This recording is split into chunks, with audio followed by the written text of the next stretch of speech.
Yo, what's up, swag gang? You already know what time it is, man. It's your boy Keon Live, aka KL Swag.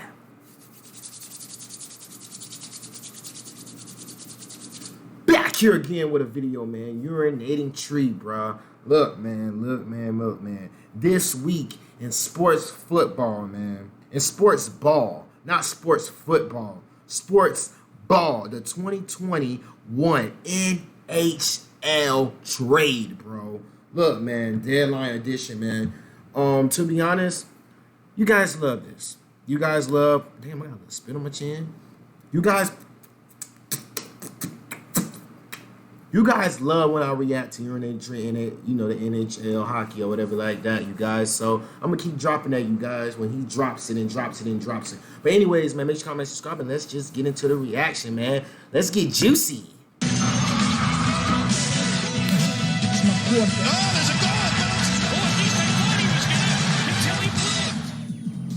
I'm pretty disappointed.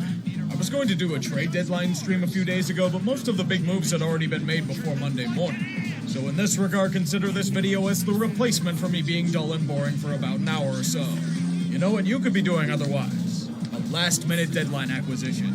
There's a hot commodity on the market, and its name is Raycon. As the sponsor of today's video, their everyday E25s are an absolute steal in terms of value. Co-founded by Ray J, the goal for these earbuds is to disrupt the electronics premium. From their sleek, what the clock is ticking and let your ears be free from wires and stems with Raycon. Unlike the everyday E25, some teams may end up having buyer's remorse in a bit from their deadline acquisitions. Let's go over them.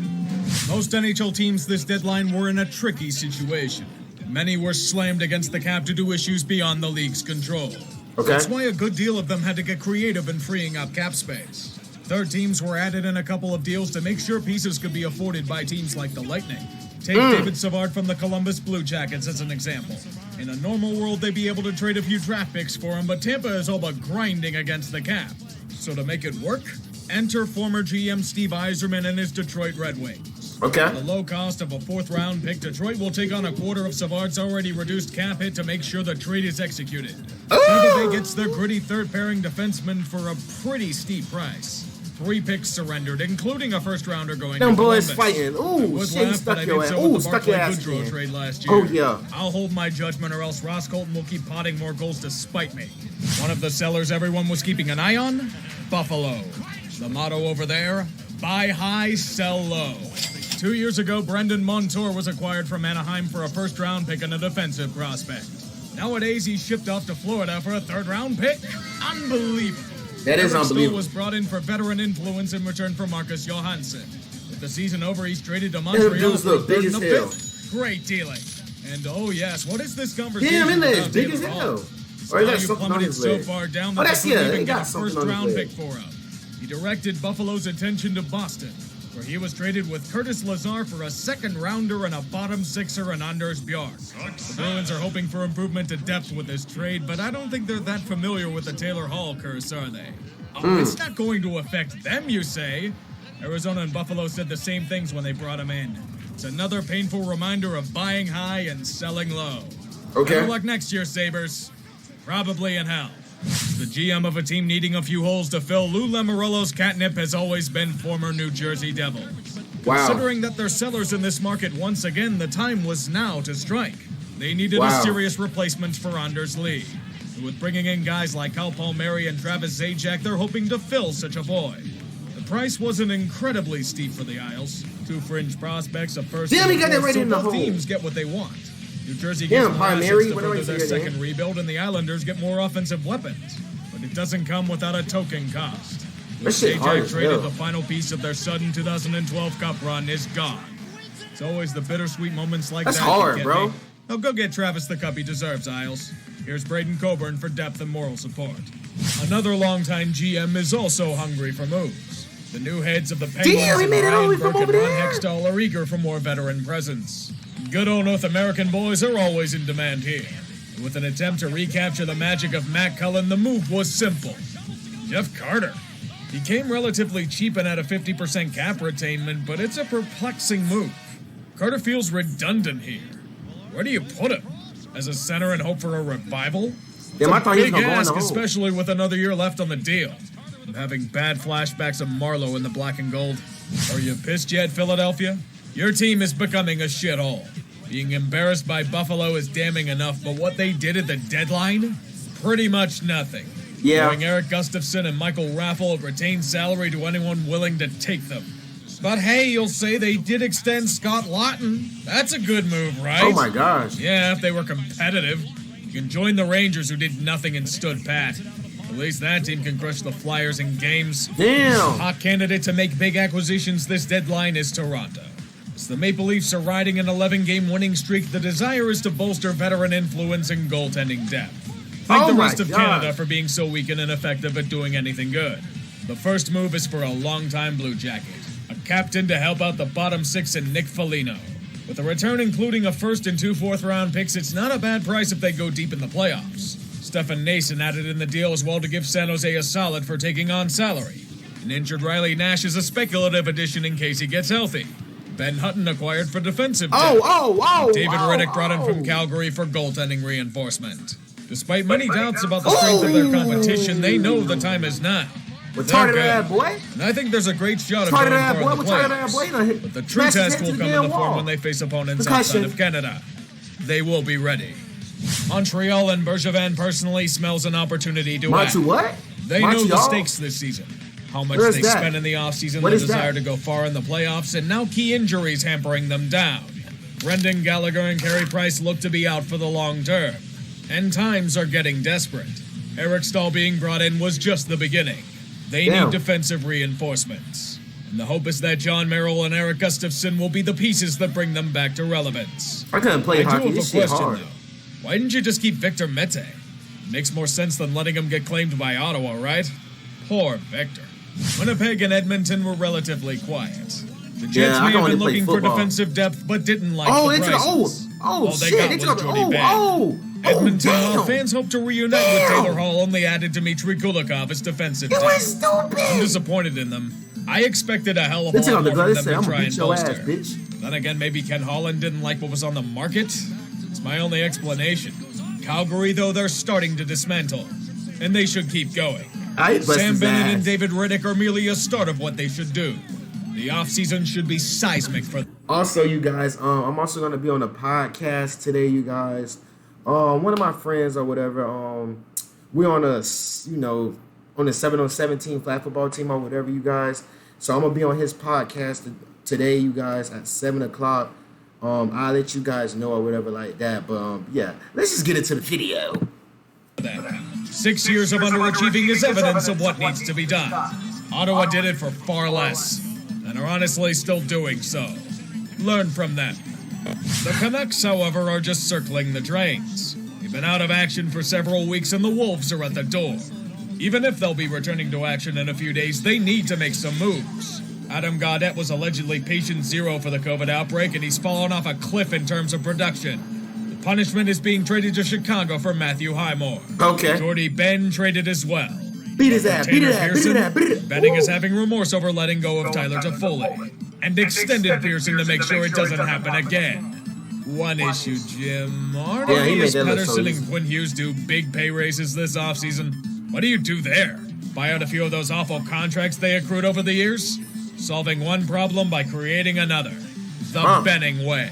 The Florida Panthers are in a strange situation this time around. They are in a position to go all in for a cup push.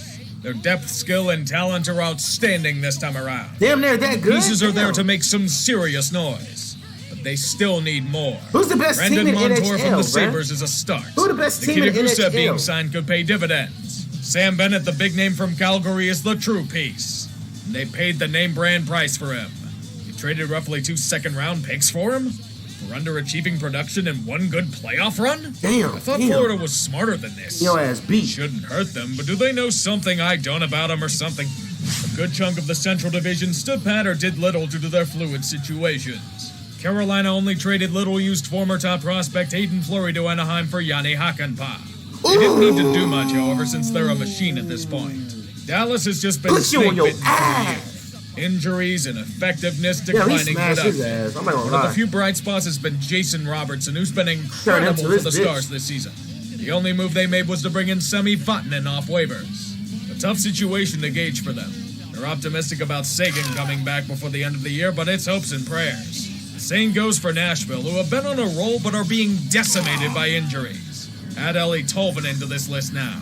With this, the move was to hold serve, only acquiring Eric Goodbranson. Damn. Poor fools don't know what they're getting into. I want to hit you. It was honestly the right move for the Preds not to buy that much.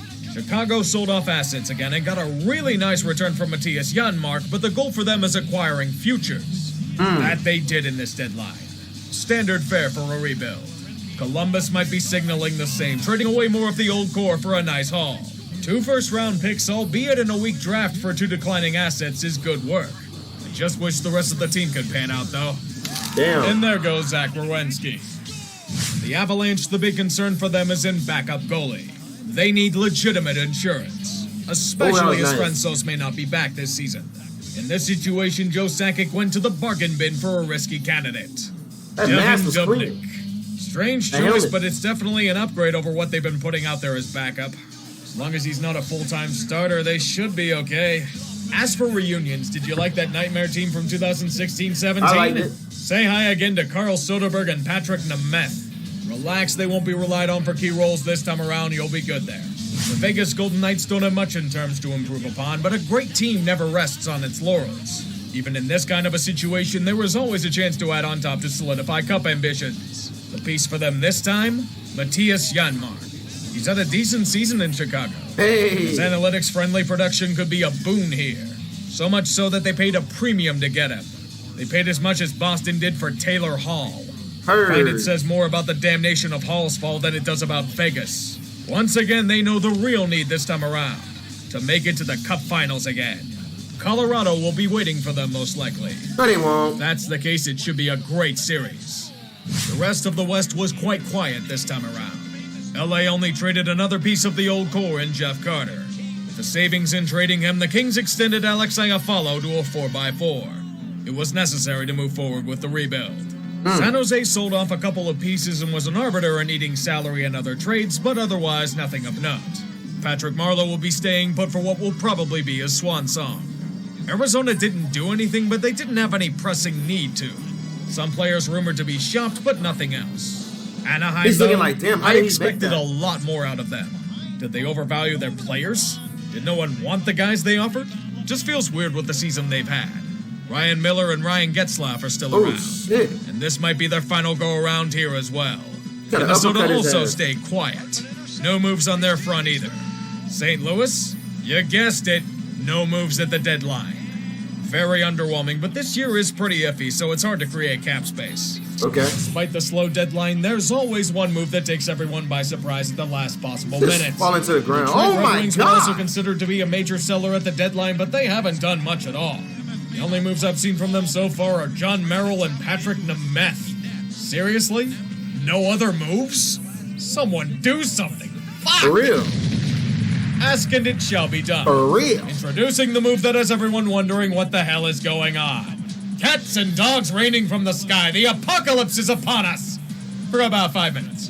The Washington Capitals are strong if inconsistent, but they need more power to better fit Laviolette's scheme. Enter Anthony Mantha, a piece of Detroit's core who stalled out in recent years. He's a good player, but they're obviously banking on some kind of improvement in his production because holy fuck did they pay a ton to get him. Jacob Vrana, Richard Panik, a first and a second round pick. I know a good bit of that is to eat the Panik contract, but Vrana isn't even a downgrade, just a different play style. The Capitals let emotion get in the way. They panicked when the final minutes ticked. Nothing to see here, just Steve Yzerman doing the same shit he did back in Tampa. It'd be nice if GMs didn't get so desperate for the piece to get over the hump sometimes. This will all change if the Capitals go far in the playoffs again, though. It's all speculation at this point. Thankfully, the deadline is over and the final stretch is approaching for the NHL season. There's going to be a lot of questions answered in the next month. I look forward to watching it unfold. Wow. Wow, that's crazy. Anyways, man, make sure you comment, style. I love you guys. Stay swag out. See you guys.